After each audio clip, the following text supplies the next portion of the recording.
Ese día no amanecí como madre, sino como sirvienta en mi propia casa. Mi hija me miró de arriba a abajo con esa sonrisa condescendiente que aprendió de su suegra y soltó, como quien pide un favor sin importancia. Mamá, ya que hoy te quedas en casa, podrías encargarte de lavar nuestras cosas. Lo dijo mientras se arreglaba el cabello, antes de salir con la otra mujer rumbo al salón de belleza. Yo me quedé de pie, con el balde en las manos, viendo cómo cerraban la puerta detrás de ellas. Sentí que mi corazón se encogía, porque no era la primera vez que me trataban como un estorbo. Pero esa mañana, algo dentro de mí se quebró. Mientras recogía las sábanas, con ese nudo en la garganta que solo conoce quien se sabe usada, algo extraño se deslizó al suelo. Era un teléfono escondido entre la ropa. Mi instinto me gritó que lo dejara ahí, que no era asunto mío. Pero la curiosidad fue más fuerte. Lo abrí. Y lo que descubrí en esa pantalla no solo me hizo temblar, me cambió la vida para siempre. Nunca supe en qué momento mi voz comenzó a sonar bajito en esta casa. Tal vez fue el año en que me quedé viuda y me mudé con mi hija por unos meses mientras acomodaba mis papeles. O tal vez fue cuando llegó su suegra con sus perfumes caros y su mirada de catálogo y empezó a opinar sobre todo. Cómo debía doblar las toallas, dónde guardar mis tazas, qué decir y sobre todo, qué callar. «No te preocupes, suegrita, aquí la cuidamos», decía ella, como si yo fuera una planta que había que regar de vez en cuando para que no se secara. Mi hija aprendió rápido esa escuela, la de sonreír, y detrás de la sonrisa, esconder el veneno. Aquella mañana, el sol entraba de lado por la ventana y dibujaba en el piso las sombras del tendedero. Yo estaba con las manos húmedas de jabón y el olor a suavizante me recordó a mi madre, que siempre decía que la dignidad también se plancha. Me repetí eso mientras mi hija me asignaba la tarea del día, como si repartiera turnos en una fábrica. «Mamá, ya que hoy te quedas en casa, podrías encargarte de lavar nuestras cosas». Lo dijo suave, musical, pero la música a veces es engaño. Por debajo, la melodía llevaba la letra de una orden. No respondí. A mi edad aprendí que a veces el silencio evita incendios, aunque a veces también los provoca. La vi salir con su suegra rumbo al salón. Escuché sus risas bajando la escalera, la puerta cerrándose, el eco del elevador tragándose su conversación.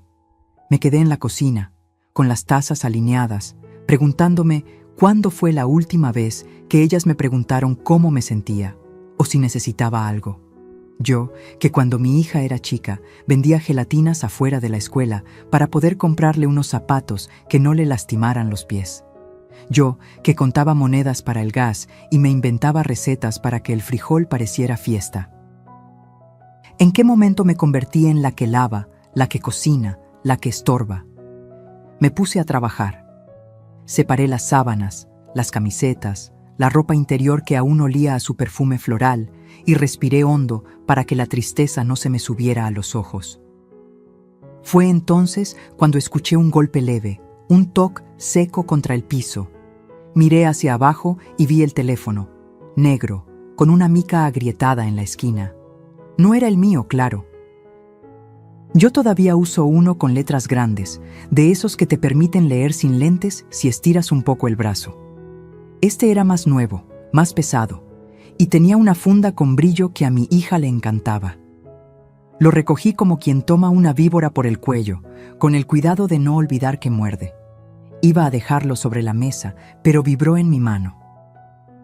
Un mensaje entró y otro se adelantó detrás, como si tuviera prisa por llegar.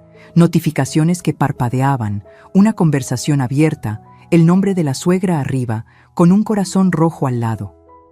«Déjalo, Mercedes», me dije, «no es tuyo».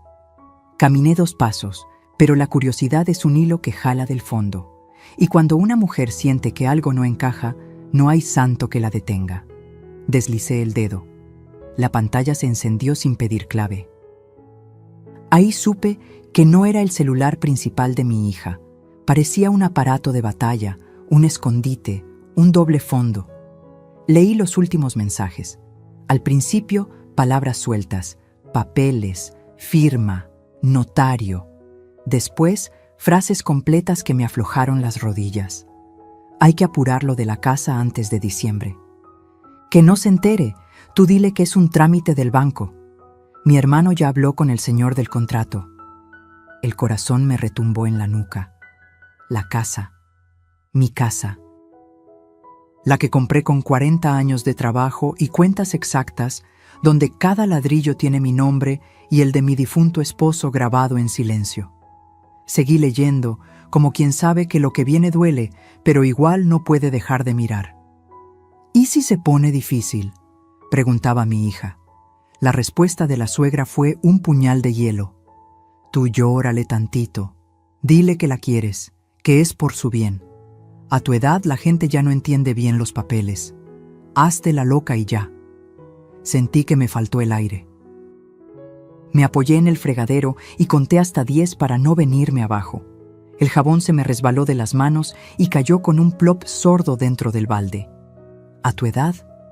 Ese desprecio escrito, esa crueldad con maquillaje, esas letras que me despojaban de cerebro, de voluntad, de historia. Otro mensaje, de un número que reconocí de memoria. Mi hijo. ¿Cuándo se arregla lo del traspaso? Yo necesito los $3,000 para lo del carro. La suegra respondió, primero la firma del notario, luego se reparte. Ya dijimos $3,000 para ti, $2,500 para el salón y los arreglos, $1,200 para lo de la mudanza, lo demás para los trámites, lo demás. ¿Cuánto era lo demás de una casa que vale más que todo lo que he llorado? Me ardieron las manos. No por el jabón, sino por la impotencia.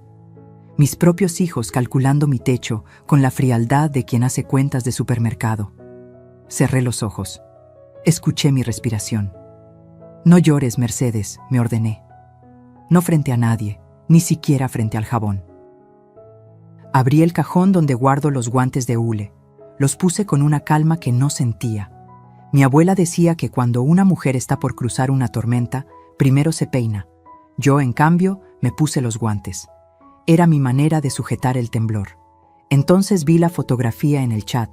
Mi sala, mi sillón de flores, la repisa con los marcos dorados. Y un comentario. Hay que cambiar ese gusto antiguo. Cuando sea nuestra, tiramos todo. Nuestra. La palabra me chocó como puerta en la cara. Entendí, en un segundo, que la sonrisa de mi hija cada mañana venía afinada con el mismo diapasón que su suegra. Un sonido dulce, una nota exacta para someter. La sonrisa que escondía un veneno. Dejé el teléfono boca abajo sobre la mesa. El silencio se volvió redondo, casi pesado. En ese vacío escuché mi propia voz, la de antes, la que no pedía permiso para existir. No voy a permitirlo, dije bajito. Y aunque todavía no sabía cómo ni con quién, supe que la mujer que entró a esta cocina como sirvienta no iba a salir igual. Alguien acababa de despertar en mí, alguien que no se deja torear con perfumes ni caritas. Alguien que aprendió a sobrevivir contando monedas y ahora iba a contar otra cosa. Los días que faltaban para que la dignidad regresara a mi casa. Dicen que las sábanas guardan los sueños de quienes duermen en ellas. Yo, en cambio, descubrí que también pueden ocultar pesadillas. Aquel día, mientras recogía los pliegues húmedos de la ropa, me sorprendió lo pesadas que estaban. No hablo del algodón ni del jabón. Hablo del peso invisible de los secretos que se esconden en los dobleces de una familia. Y yo estaba a punto de levantar el más terrible de todos. Me incliné para sacudir una funda de almohada cuando sentí algo duro, algo que no pertenecía ahí. Metí la mano entre la tela y tropecé con un rectángulo frío, el teléfono que ya había visto caer, ese aparato que parecía esperar el momento exacto para revelarse. Lo tomé, lo puse encima del montón y por un instante traté de convencerme de que no debía abrirlo otra vez. Pero el silencio de la casa era tan grande que parecía invitarme. Hazlo, descubre lo que se oculta entre nosotros. El reloj de pared marcaba las 11 y cada campanada me retumbaba en los huesos. Me senté en la cama, con las sábanas aún arrugadas, y volví a deslizar el dedo sobre la pantalla. Esta vez no fue un mensaje lo que me recibió, sino una galería de fotos. Mi sala, mi cocina, mi cuarto, todos retratados como si fueran escenarios listos para ser demolidos. En una de las imágenes, la suegra posaba de pie junto a mi alacena, señalando con el dedo un rincón donde yo guardo las cazuelas de barro. El texto debajo decía: «Aquí podemos poner el refrigerador nuevo. Lo viejo se tira». Lo viejo. Esa palabra me arañó el pecho, porque no hablaban solo de los trastes, hablaban de mí. Deslicé la pantalla y apareció un video. Mi hija, mi propia sangre, sentada frente a un escritorio con papeles. La escuché decir: «Si firmamos esto antes de diciembre, todo quedará a nuestro nombre.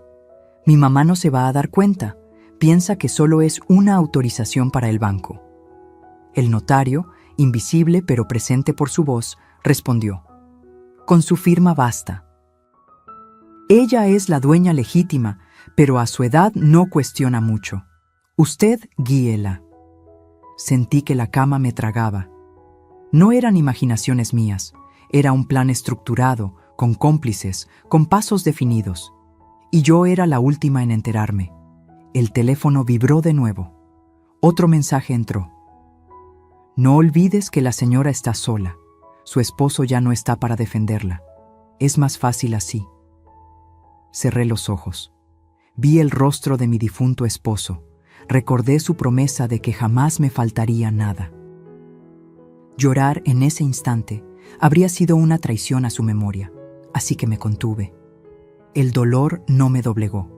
Se transformó en algo más duro, más frío, algo que empezaba a parecerse a la determinación. Tomé aire y me levanté. Caminé hasta el closet, donde aún guardo mi caja de recuerdos, papeles viejos, cartas amarillentas, escrituras dobladas con cuidado. La saqué y la puse junto al teléfono. Ahí estaban las pruebas de mi vida, el testimonio de que esta casa fue construida con sacrificio, con jornadas dobles, con noches de hambre. Esa caja no tenía pantallas, pero contenía más verdad que cualquier celular escondido. Entendí en ese instante que el enemigo no solo estaba dentro de mi familia, también estaba dentro de estas paredes, disfrazado de confianza.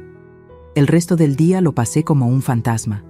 Lavé, tendí, cociné, pero mi mente estaba en otra parte.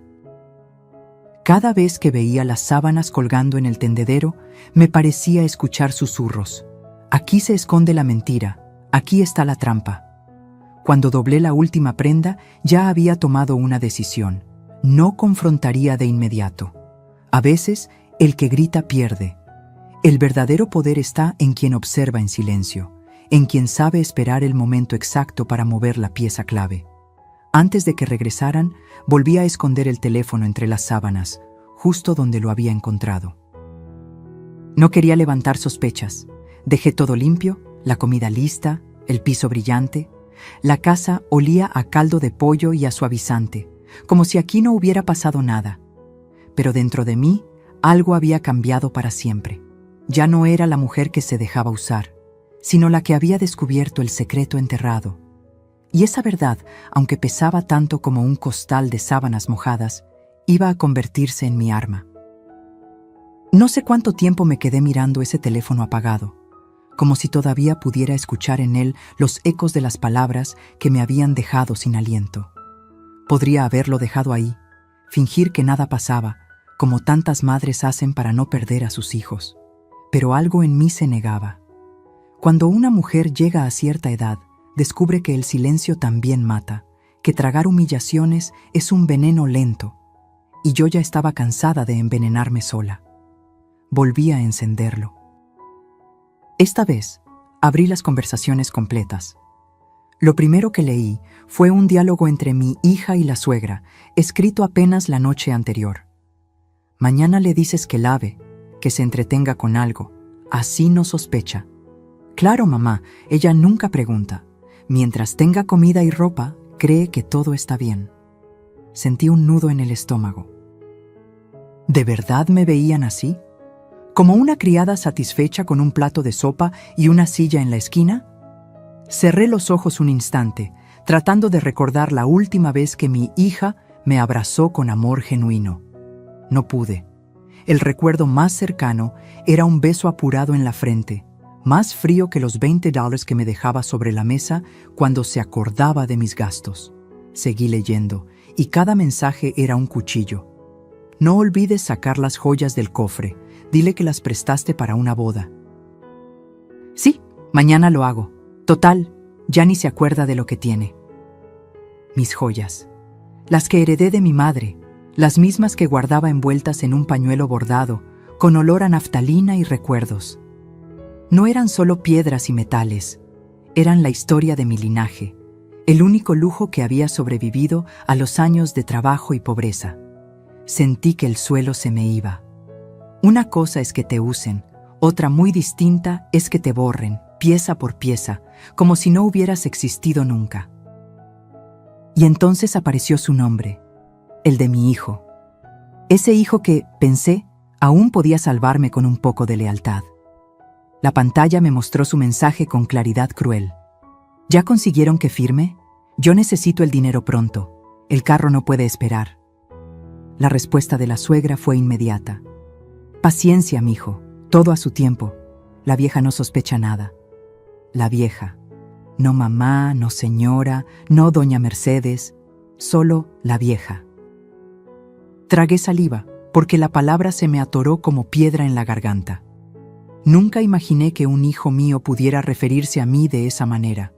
Y lo peor, no solo lo decía, lo aceptaba, lo normalizaba. Mi sangre, mi carne, conspirando contra mí como si yo fuera una carga desechable. El corazón me latía tan fuerte que pensé que los vecinos lo escucharían. Me levanté de golpe, caminé en círculos por la sala y tuve que apoyarme en la mesa para no caer. ¿Qué hice mal? Me pregunté 1000 veces. ¿En qué momento crié hijos capaces de vender a su madre por unos cuantos dólares? ¿En qué esquina de la vida me equivoqué? ¿Que mi amor se transformó en moneda de cambio? No encontré respuesta. Solo lágrimas que se negaban a salir, porque hasta mis ojos parecían cansados de llorar. Seguí leyendo. Había mensajes de burla, conversaciones donde mi hija escribía: «Hoy se le olvidó poner sal en la sopa, jajaja, ya ni coordina bien». Y la suegra respondía: «Peor para ella. Eso nos da más motivos para apurar la firma, así no se mete en nada». Sentí rabia, una rabia nueva, distinta a la que había sentido cuando me llamaron estorbo. Esto era peor, era la burla, la deshumanización. No solo planeaban quitarme lo mío, también me ridiculizaban, me reducían a un chiste en sus pantallas luminosas. Yo, que había trabajado limpiando casas ajenas para pagar sus estudios, convertida ahora en un meme privado de su crueldad. Me quedé quieta, con el celular en la mano, mientras el sol se ocultaba detrás de la ventana. La casa empezó a llenarse de sombras, como si también ella supiera que algo oscuro se había revelado. En ese silencio espeso, escuché mi propia voz en un susurro. Hasta aquí. No fue un grito, no fue un llanto, fue una declaración. Algo dentro de mí había despertado, algo que no iba a permitir más abusos. Apagué el teléfono y lo guardé de nuevo donde lo había encontrado, pero ya no era la misma. Las conversaciones habían destrozado mi corazón, sí, pero también habían encendido una chispa que pronto se convertiría en fuego. Porque una madre puede soportar muchas cosas, excepto descubrir, en letras claras y frías, que sus propios hijos se han convertido en verdugos. Dicen que las paredes escuchan, pero yo nunca imaginé que también podían volverse cómplices de mi dolor. Esa tarde, mientras recorría mi propia casa con el celular escondido en el bolsillo de mi delantal, tuve una sensación extraña, la de caminar por un lugar que ya no me pertenecía. Cada cuadro en la pared, cada maceta en la ventana, cada mueble que había elegido junto a mi esposo, parecía marcado con una etiqueta invisible que decía: próximamente en venta. Me detuve frente al aparador donde conservo la vajilla de porcelana que solo uso en Navidad. Pasé la mano por el vidrio y sentí el frío del abandono. Recordé cuando la compramos en pagos, hace más de 30 años, y cómo mi esposo me decía en broma: «Mercedes, con esta vajilla vamos a cenar como ricos». Nunca fuimos ricos, pero en esa mesa nunca faltó comida ni cariño. Ahora, en los mensajes de aquel teléfono, mi hija y su suegra ya habían decidido deshacerse de todo. La vajilla está vieja, mejor venderla en el mercado de antigüedades. Así lo escribieron, como si se tratara de un objeto cualquiera, sin historia, sin alma. Seguí caminando y cada rincón me hablaba. El sillón de flores donde vi a mis nietos dar sus primeros pasos. La repisa con los marcos dorados, que guardan las fotos de bodas, bautizos y cumpleaños. Todo era parte de mi vida y al mismo tiempo parte de un inventario ajeno. Porque en las conversaciones que había leído ya no se hablaba de mi casa, se hablaba de su casa, de lo que iban a modernizar, de lo que iban a tirar para que quedara bonita. Y yo, ¿dónde quedaba yo en esa remodelación de sus sueños? Subí las escaleras despacio, como si cargara una losa. En cada peldaño, un recuerdo. Las carreras de mis hijos cuando eran niños, los tropiezos, las risas. Ahora esas mismas escaleras eran escenario de un plan frío y calculado para arrancarme lo que más había cuidado. Llegué al cuarto principal y abrí el closet. Ahí estaba la caja de papeles, escrituras, recibos, comprobantes. Mis manos temblaban al tocarla. Era como sostener el último bastión de mi dignidad. Pero al mismo tiempo me invadió el miedo. ¿Y si ya habían logrado avanzar trámites a mis espaldas? ¿Y si mi firma estaba falsificada en algún papel que aún no había visto? Me senté en la cama y abrí la caja. Ahí estaba la escritura original, con mi nombre y el de mi esposo, fechada hace más de 20 años. Leí cada línea como si fuera un salmo, como si esas letras pudieran protegerme de la traición que me rodeaba. Pero la tranquilidad duró poco. Porque en el celular, entre las capturas de pantalla, había un documento que decía claramente «Cesión de derechos de propiedad», y en el espacio de la firma, un garabato parecido al mío. Un trazo torcido, pero suficiente para engañar a cualquiera. Sentí un escalofrío. Ya no solo era un plan, era una acción en marcha. Me levanté de golpe y recorrí el cuarto como un animal enjaulado. ¿Cómo pudieron? Me repetía una y otra vez. ¿Cómo pudieron tomar mi firma, mi nombre, mi historia y usarlo en mi contra? Las lágrimas esta vez no se contuvieron. Lloré en silencio, abrazando la escritura original contra mi pecho, como quien abraza a un hijo perdido.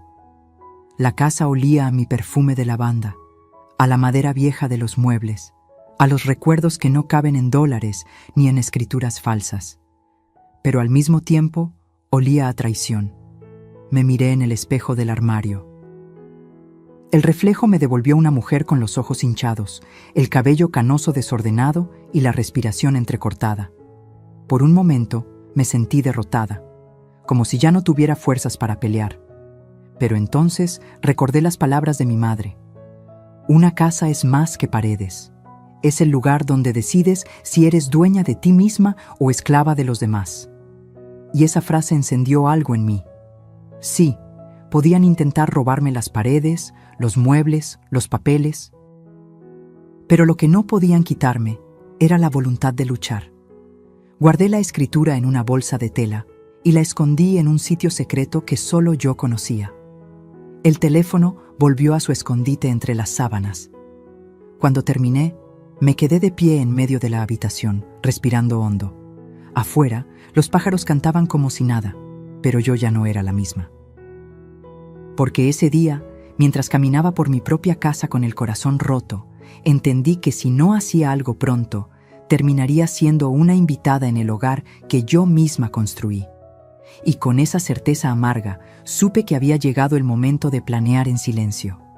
Creí que ya lo había visto todo.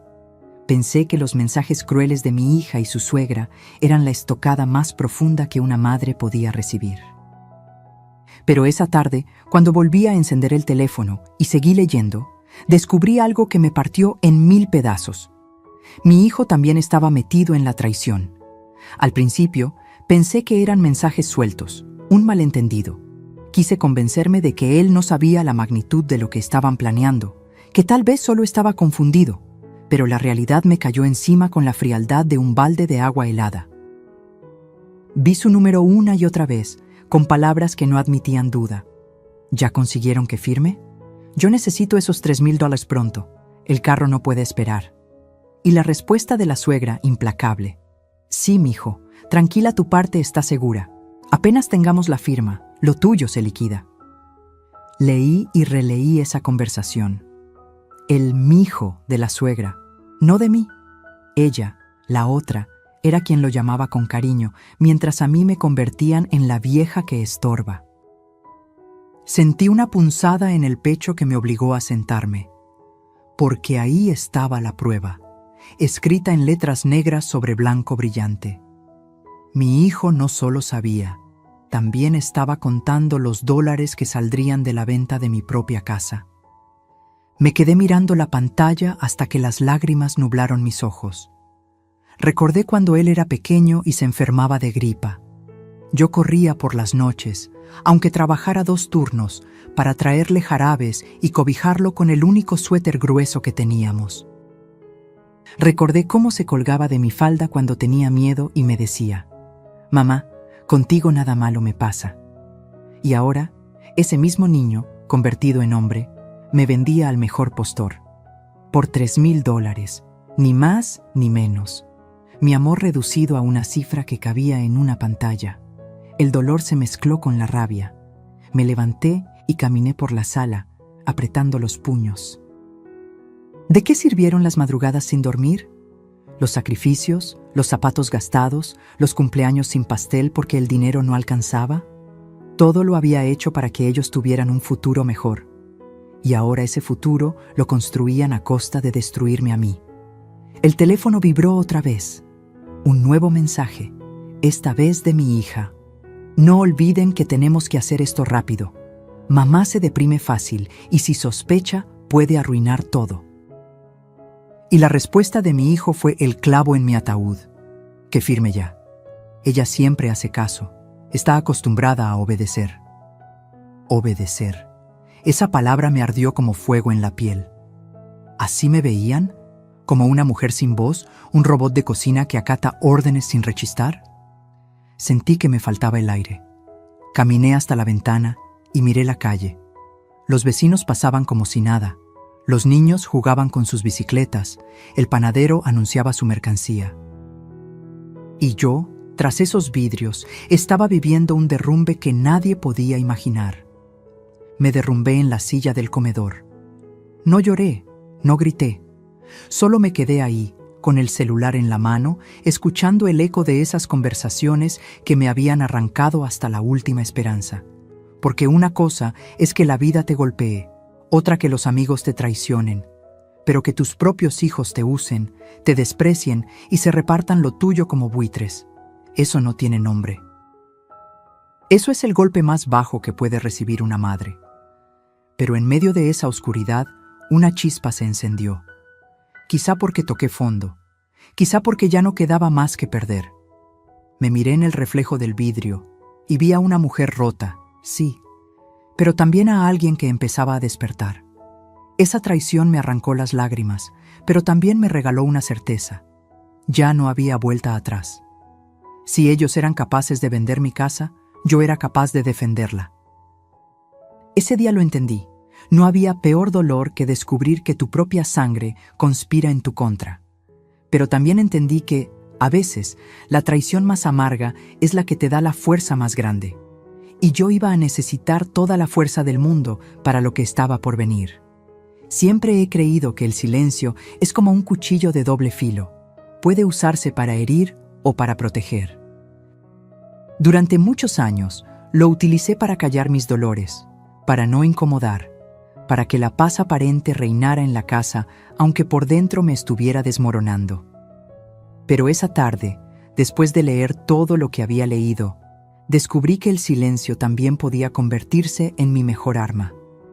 Me vi en el espejo del pasillo, los ojos hinchados, las manos temblorosas. Una parte de mí quería correr a enfrentar a mi hija, gritarle que la había descubierto, ponerla contra la pared y pedirle explicaciones. Pero otra voz, más fría, más firme, me dijo: si lo haces ahora, pierdes. Ellos tienen ventaja, ellos creen que controlan el juego. Tú guarda silencio y observa. Me quedé quieta un largo rato, escuchando solo el tic-tac del reloj. Cada segundo que pasaba se me clavaba como aguja en la piel.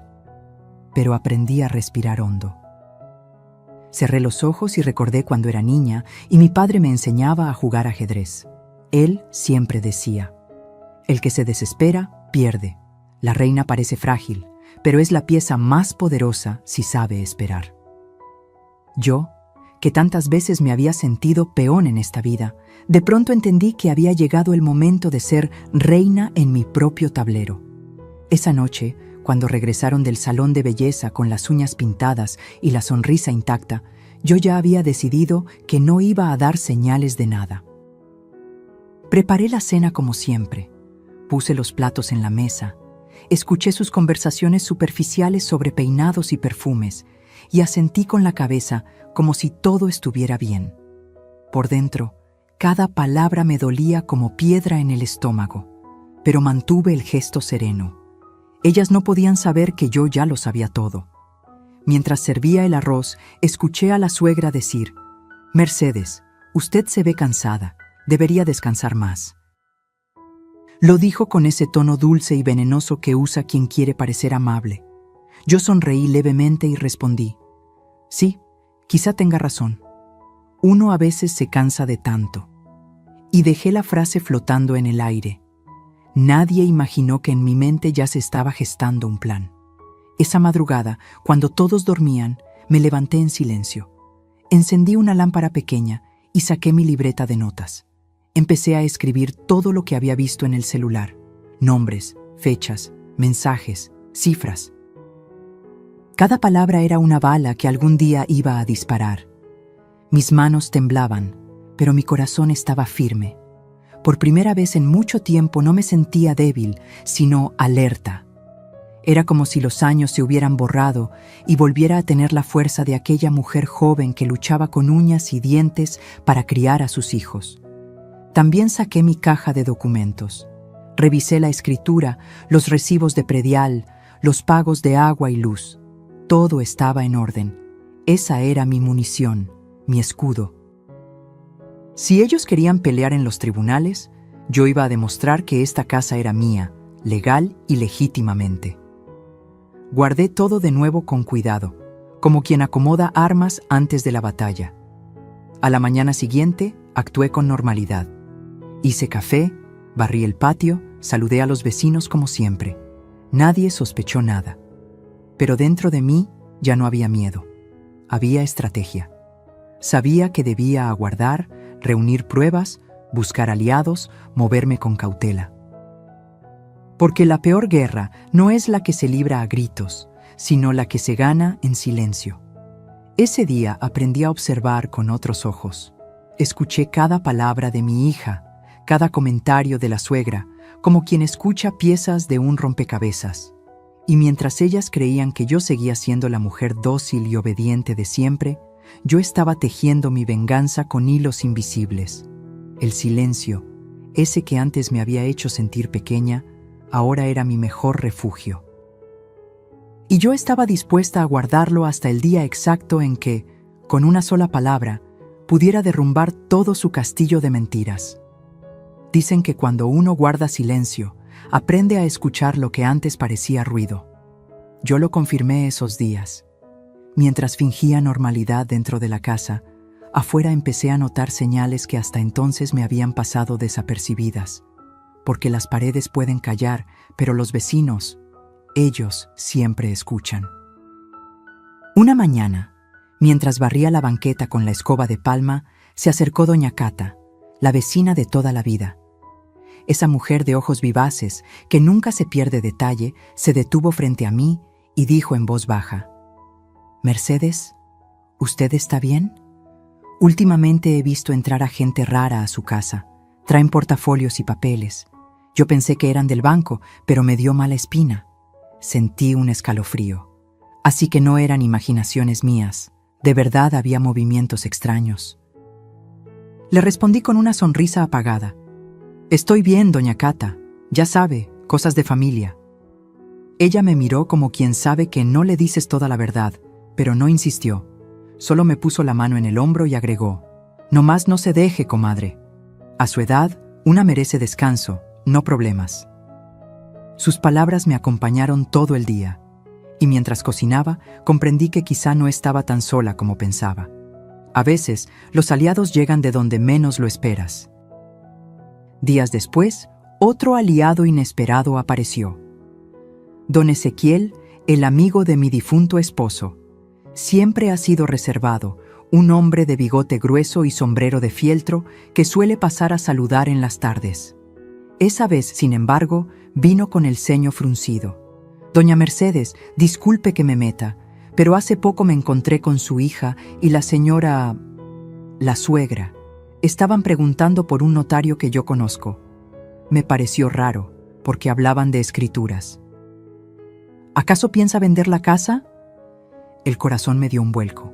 Tragué saliva antes de responder. «No, don Ezequiel, yo no pienso vender nada». Él asintió despacio, como confirmando lo que sospechaba. «Entonces tenga cuidado. Esa gente no anda con juegos, y si necesita testigos de que aquí entran y salen papeles, yo con gusto le digo al juez lo que vi». Sus palabras fueron un bálsamo y un arma al mismo tiempo. No solo confirmaban mis sospechas, también me daban la certeza de que ya tenía un respaldo.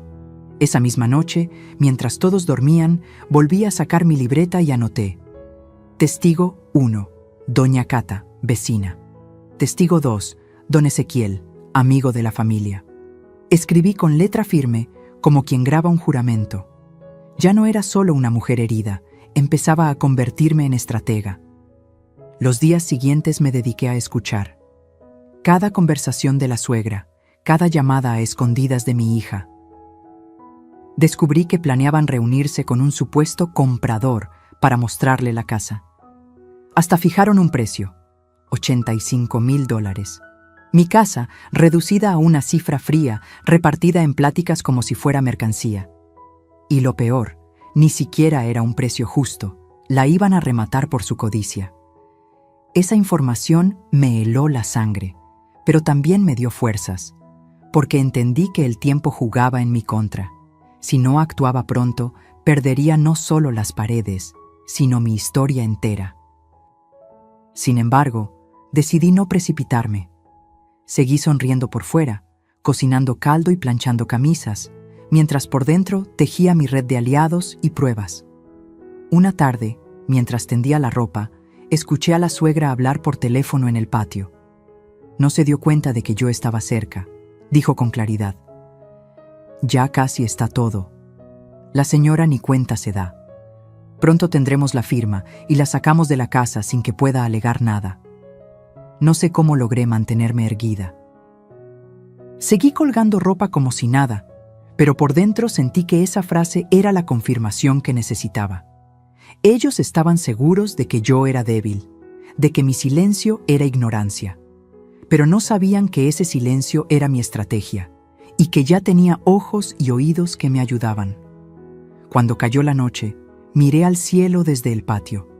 Las estrellas brillaban indiferentes, como siempre, pero yo ya no era la misma. Ahora tenía la certeza de que no estaba sola. Las paredes, los vecinos, los amigos viejos, todos estaban de mi lado. Y con cada día que pasaba, mi plan tomaba más fuerza, porque a veces los aliados más poderosos no son los que tienen dinero o influencia, sino los que, en silencio, ven la verdad y están dispuestos a decirla cuando llegue el momento justo. Nunca olvidaré ese domingo. El olor a guiso llenaba la casa, El reloj marcaba casi la hora de la comida y yo había puesto todo mi empeño en preparar la mesa. Hice caldo de pollo, arroz rojo y un pastel de chocolate para los nietos. Me esmeré como siempre, porque aunque el corazón estuviera hecho trizas, mi instinto de madre y abuela seguía intacto. Puse los platos, los cubiertos, acomodé las servilletas dobladas en triángulo, como me enseñó mi madre. Cuando todo estuvo listo, llamé a la familia. «Vengan a la mesa, ya está la comida». Lo dije con alegría forzada, esperando al menos una sonrisa, un gesto de gratitud. Pero lo que recibí fue el golpe más humillante. Mi hija bajó las escaleras con la suegra detrás y al ver la mesa frunció los labios. «¿Otra vez sopa, mamá? Ya le dijimos que a los niños no les gusta». La suegra se sentó en la cabecera y agregó con su tono venenoso disfrazado de amabilidad: «Ay, Mercedes, usted debería descansar. Mejor deje que alguien más cocine. Usted ya hizo bastante en la vida. Ahora su lugar está en la cocina. Pero para cosas sencillas, no para estas complicaciones». Me quedé helada. ¿Mi lugar estaba en la cocina? Como si fuera un mueble, como si no tuviera derecho a sentarme con ellos. Intenté responder con calma. Yo solo quise preparar algo rico para todos. Pero mi hija, con esa sonrisa que ya conocía, dijo mientras se servía: «Mamá, entiende, cuando cocinas te tardas demasiado. Y además, a veces se te olvidan cosas. Mejor deja que nosotras nos encarguemos». Lo dijo frente a mis nietos, frente a todos. Sentí cómo la sangre me subía al rostro. No era solo una corrección, era una humillación pública. Los niños me miraron con esa mezcla de inocencia y confusión que tienen los pequeños cuando no entienden por qué los adultos son crueles. Yo, en silencio, me acerqué a la mesa. Busqué sentarme en una de las sillas, pero la suegra, sin mirarme, colocó su bolso sobre el asiento vacío. «Ay, perdón, aquí puse mis cosas. Mejor siéntese en la cocina, Mercedes. Así está más cómoda». Ese fue el momento en que sentí que mi dignidad se derrumbaba. No lloré, no grité. Solo caminé hacia la cocina, me senté en una silla de madera junto al fogón y escuché las risas y las conversaciones desde lejos. Mi sopa, mi arroz, mi pastel, todo en su mesa, mientras yo quedaba apartada como una extraña en mi propio hogar. Cada palabra que llegaba hasta la cocina era una espina. La casa necesita cambios. Este comedor está muy pasado de moda. Cuando ya sea nuestra, la vamos a remodelar toda. La frase final me atravesó el alma. ¿Cuando ya sea nuestra? Ahí, con las manos apretadas sobre las rodillas y los ojos fijos en la estufa apagada, entendí que esa era la gota que rebalsaba el vaso. Ya no podía seguir soportando. Ya no podía seguir siendo invisible. Porque una cosa es callar por amor y otra muy distinta es permitir que te arranquen la dignidad frente a los tuyos. Cuando terminaron de comer, me acerqué a la mesa. Con voz tranquila, recogí los platos y dije: «Espero que les haya gustado». Nadie respondió, ni un gracias, solo risas, solo planes sobre cómo cambiar la sala, cómo vender lo viejo. Esa noche, en mi cuarto, me miré al espejo y juré que nunca más volvería a permitir una humillación así. No era una anciana inútil, era una mujer que había levantado esa casa ladrillo por ladrillo. Y si ellos pensaban que podían borrarme con un papel falso y una sonrisa fingida, estaban muy equivocados. Esa humillación, esa exclusión brutal en mi propia mesa, fue el último empujón que necesitaba. Porque a veces, para que una mujer despierte, no basta con la traición escondida, hace falta que la empujen al vacío. Y yo ya había caído. Ahora solo me quedaba levantarme. Esa noche no dormí. Me acosté en la cama, con los ojos abiertos, mirando el techo como si en las grietas pudiera leer el futuro. Cada palabra de humillación, cada burla en los mensajes, cada gesto de desprecio, me retumbaba en la cabeza como campanas rotas. Pero lo que más me dolía no era la crueldad de mi hija ni la codicia de la suegra, era la traición de mi propio hijo. Esa herida no sanaría jamás. Sin embargo, Mientras la oscuridad me envolvía, sentí algo nuevo, calma, una calma rara, fría, como la que llega antes de una tormenta. Ya no tenía miedo, ya no lloraba. Había entendido que no podía seguir esperando milagros. La justicia no llegaría sola. Tenía que construirla con mis propias manos. Al amanecer, me levanté despacio, como quien lleva siglos planeando ese instante. Guardé la escritura original en una bolsa de tela, junto con todos los recibos, facturas y pruebas de pago. Revisé cada papel con el cuidado de una cirujana, porque sabía que esa sería mi armadura. Después, saqué la libreta donde había anotado todo lo descubierto, mensajes, nombres, montos. Aquella libreta era mi daga escondida. El siguiente paso fue más doloroso. Entré a mi cuarto y observé los retratos familiares, la boda, los cumpleaños, las primeras comuniones. Los bajé uno por uno. No podía permitir que los compradores o mis propios hijos se burlaran también de esas memorias. Guardé las fotos en una caja y la escondí en un rincón donde nadie pensaría buscar. No lloré. Ya no me quedaban lágrimas, solo determinación. Luego me puse a preparar la casa, pero no para ellos. Cociné un poco de frijoles, limpié la mesa, dejé la cocina impecable. Quería que todo pareciera normal, porque el teatro debía continuar hasta el último acto. Cuando salí al patio, vi a los pájaros revoloteando sobre el árbol de bugambilia. Respiré hondo y pensé, es hoy. Tomé una hoja blanca y un marcador grueso. Con mano firme escribí, las cuentas se cierran, y mi paciencia también. Pegarlas en la puerta principal fue como firmar mi renuncia a la obediencia, a la sumisión, al silencio. Era mi grito escrito, mi advertencia final. Antes de salir, me aseguré de cerrar con llave todas las habitaciones importantes. Guardé los documentos en mi bolso, me puse un rebozo oscuro y caminé hasta la calle sin voltear atrás. El aire fresco de la mañana me acarició la cara y sentí que, después de tanto tiempo, podía respirar libre. Mientras avanzaba, mis pasos resonaban fuertes sobre el pavimento. No tenía un destino claro, pero sabía que debía alejarme antes de que ellos regresaran. Mi corazón latía rápido, no de miedo, sino de fuerza, porque cada metro que me alejaba de esa casa era un metro ganado para mi dignidad. Me detuve en la esquina y miré hacia atrás. La bugambilia parecía despedirse de mí con sus flores moradas y en la puerta brillaba el papel con mi mensaje. Imaginé el momento en que mi hija, la suegra y mi hijo llegarían juntos, cargados de bolsas, risas y planes, y se toparían con la casa vacía, con la nota pegada como un cuchillo en la madera. Sentí una sonrisa crecer en mi rostro, una sonrisa distinta, no de sumisión, sino de victoria silenciosa. Caminé hasta la parada del autobús. La gente subía y bajaba como cualquier día.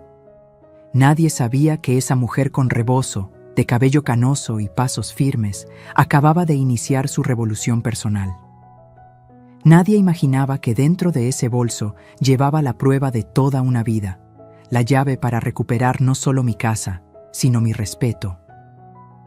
En ese momento lo entendí. Mi paciencia había llegado a su límite, sí, pero mi fortaleza apenas estaba comenzando. Me escondí en la esquina de la calle, detrás del puesto de periódicos, con el rebozo cubriéndome la cabeza. No era cobardía, era estrategia. Quería ver con mis propios ojos el momento en que ellos regresaran y se enfrentaran a la verdad. Mis manos sudaban dentro del bolso donde guardaba los papeles y mi libreta, pero mi corazón latía con un ritmo distinto. Ya no era miedo, era una calma llena de poder. El reloj marcaba las 6 de la tarde cuando vi el auto estacionarse frente a la casa. Bajaron mi hija, la suegra y mi hijo, cargados de bolsas, con esa risa ruidosa que siempre traen después de gastar dinero que no tienen. La suegra fue la primera en notar que algo estaba raro. La puerta estaba cerrada con llave. ¿Por qué está así, si dejamos todo abierto?, dijo, frunciendo el ceño. Mi hija buscó en su bolso, sacó las llaves y trató de abrir, pero la cerradura no cedió. Yo sabía por qué. La había cambiado en la mañana, antes de salir. Vi cómo la frustración se apoderaba de su rostro. Esto no puede ser. ¿Qué hizo mi mamá? Entonces mi hijo se adelantó, empujó la puerta con fuerza, como si con su cuerpo pudiera obligar a la madera a obedecerle. Nada. La casa resistía. Fue en ese instante que la suegra notó el papel blanco pegado con cinta. Lo arrancó de un tirón y lo leyó en voz alta. Las cuentas se cierran, y mi paciencia también. El silencio que siguió fue más fuerte que cualquier grito. Vi cómo mi hija se quedó helada, con los labios entreabiertos. Mi hijo soltó una maldición y pateó la puerta. La suegra apretó el papel en su mano hasta arrugarlo, sus ojos brillaban de rabia. «Maldita vieja astuta, nos descubrió», escupió con veneno. Mi hija se llevó las manos a la cabeza. «No puede ser. ¿Dónde está? ¿A dónde se fue? ¿Qué vamos a hacer ahora?» Yo, desde mi escondite, observaba la escena como si mirara una obra de teatro. Era extraño. Durante meses me sentí pequeña, insignificante, una sombra en mi propia casa. Y ahora, al verlos desesperados, comprendí que el poder había cambiado de manos. Ellos eran los vulnerables, no yo. Mi hijo revisaba con el celular en la mano, llamando una y otra vez. El tono de llamada sonaba, pero yo lo tenía apagado y guardado lejos. La suegra gritaba órdenes. «¡Búscala! ¡No puede estar lejos! Seguro se llevó algo, seguro tiene los papeles». La desesperación los delataba. No estaban preocupados por mí, por mi bienestar. No. Lo único que les importaba eran los papeles, los dólares, la casa. Eso me confirmó lo que ya sabía. Su amor no existía. Era solo un disfraz que se había roto al primer empujón. En ese instante, sentí algo que no había sentido en mucho tiempo: satisfacción. Como cuando después de años de abusos, por fin puedes decirte a ti misma: no me vencieron. Los vi caminar de un lado a otro, llamar a vecinos, tocar puertas, preguntar si me habían visto. Nadie supo responder. Doña Cata salió con su mandil y les dijo: no sé dónde está doña Mercedes, pero sí la vi salir temprano con una bolsa y muy segura de sí misma. Su voz tenía un matiz de complicidad. Yo, desde lejos, agradecí en silencio. Finalmente, después de casi una hora de gritos y discusiones, se rindieron. La suegra, roja de coraje, arrugó el papel con mi mensaje y lo aventó al suelo. Esto no se va a quedar así. Si ella piensa que ganó, está equivocada. Mi hija lloraba, repitiendo: ¿qué vamos a hacer sin la firma? ¿Qué vamos a hacer? Mi hijo, furioso, golpeó el cofre del carro y dijo: se fregó todo. Sin eso no hay dinero, no hay carro, no hay nada. Yo, con el corazón latiendo fuerte, di media vuelta y caminé despacio hacia la parada del autobús. Nadie me vio. Nadie sospechó que estuve ahí, presenciando cada gesto, cada palabra. Ese día confirmé que a veces la mejor victoria no es gritar ni golpear, sino dejar que tus enemigos se derrumben solos frente a la evidencia de que ya no tienen el control. Y yo lo había recuperado todo: mi silencio, mi estrategia, mi dignidad. Siempre dicen que la justicia tarda, pero llega. Yo aprendí que, a veces, hay que ayudarla a encontrar el camino. Después de dejar mi casa vacía y observar la desesperación de quienes me querían ver destruida, supe que era el momento de dar el siguiente paso. No bastaba con huir. Había que cerrar la herida con un golpe certero. Fui directamente a la notaría, donde aún conservaban copia de mis escrituras. El notario, un hombre serio de cabello plateado, me reconoció de inmediato. «Doña Mercedes, qué sorpresa». «¿A qué debo su visita?». Saqué la bolsa con mis documentos y los coloqué sobre su escritorio. «Vengo a proteger lo que es mío. He descubierto que alguien está intentando falsificar mi firma y apropiarse de mi casa». El hombre arqueó las cejas, sorprendido. Revisó mis papeles uno por uno. Después sacó una carpeta y me mostró un documento reciente. Ahí estaba, un supuesto traspaso de derechos, con una firma que pretendía ser la mía. Esto lo trajeron hace poco, doña Mercedes. Pero se veía extraño. Nunca lo registramos como válido porque no cumplía con los requisitos completos. Yo sospechaba algo raro. Sentí un alivio recorrerme el cuerpo. La falsificación existía, pero aún no habían consumado el robo. Tenía tiempo y, sobre todo, tenía pruebas. Necesito que me ayude, licenciado. No solo quiero que esto quede claro, quiero que quede registrado que esta casa es intocable, que nadie puede mover un ladrillo sin mi consentimiento. Él asintió y comenzó a redactar un acta. Me explicó cada punto, que la escritura estaba a mi nombre, que ninguna cesión era válida sin mi autorización personal y que, además, podíamos levantar una denuncia por intento de fraude. Escucharlo fue como beber agua fresca después de caminar por el desierto. Al salir de la notaría, con los documentos sellados y firmados en mi bolso, sentí que mis pasos eran más firmes. Esa hoja de papel con tinta azul no era solo un trámite, era mi escudo, mi grito escrito con legalidad. Era la prueba de que mi vida entera no podía borrarse con una mentira.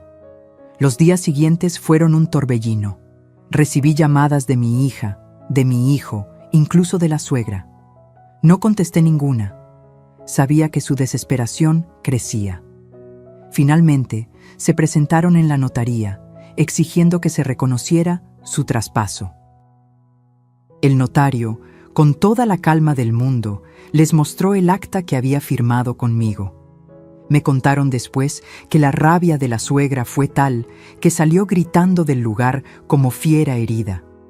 Yo no estuve ahí para presenciarlo. No quería perder un segundo más en sus caras. Preferí esperar el informe oficial en casa de una amiga, donde me refugié esos días. Cuando por fin tuve la copia en mis manos, confirmé que ya no podían tocar nada.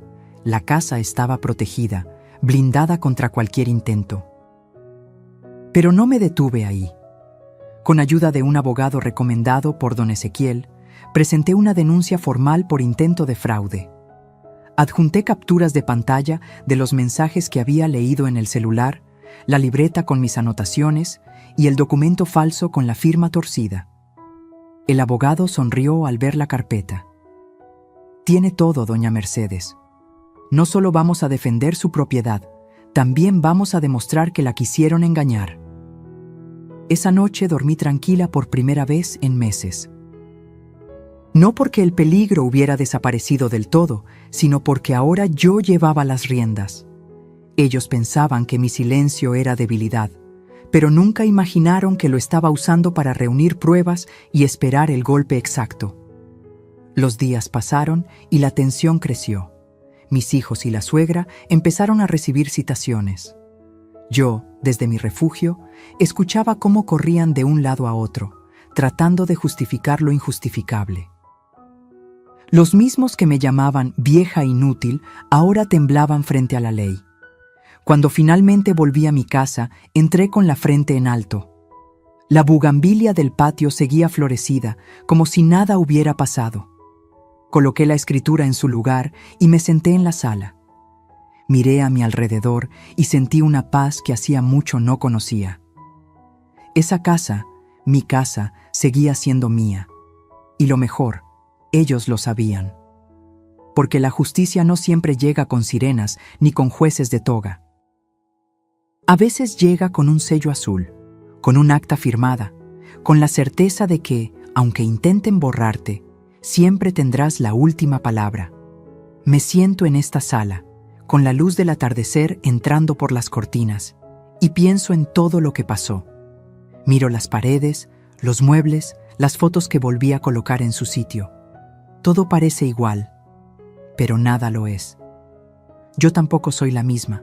Antes era una mujer que callaba, que obedecía, que se conformaba con una sonrisa falsa y una palabra de desprecio.